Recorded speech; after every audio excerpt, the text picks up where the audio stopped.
Hi and welcome back to the channel.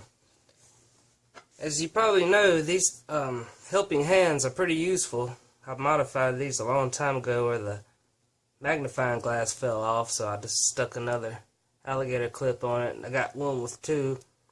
But still, sometimes these, because of the metal rod here, you just can't move them exactly how you want them. So my plan is to try to make my own homemade little version. And if this video is interesting to you, stay tuned because I'm planning on making a much bigger and much better one. I got some parts ordered coming in the way.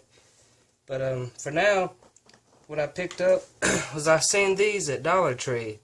It's just little book lamps. Apparently, you clip it onto your book and so you can read at night or something like that. But it's got these nice metal stiff rods that are bendable.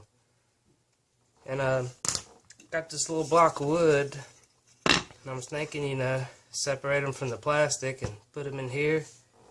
And I got a pack of clips from Walmart, and because there's 6 clips, went ahead and got 6 of these because they were only $1 a piece. Plus, you got 2 LEDs, you got switches on them, you got some batteries in them, so it's pretty useful things there.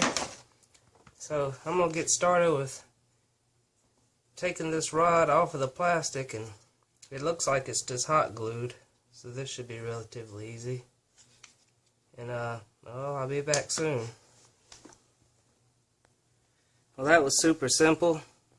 It literally took 5 seconds of hot air gun on each end, and it got the hot glue melted just enough just to slide it right out.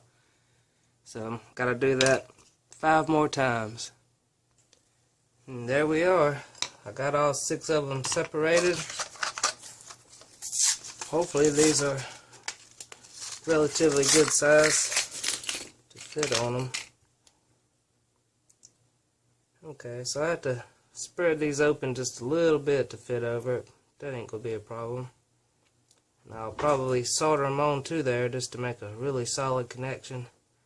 Get the hot glue off of here, and after that it'll just be a matter of drilling 6 holes in here and fitting these in here, and I'll probably use epoxy to make it nice and solid in there.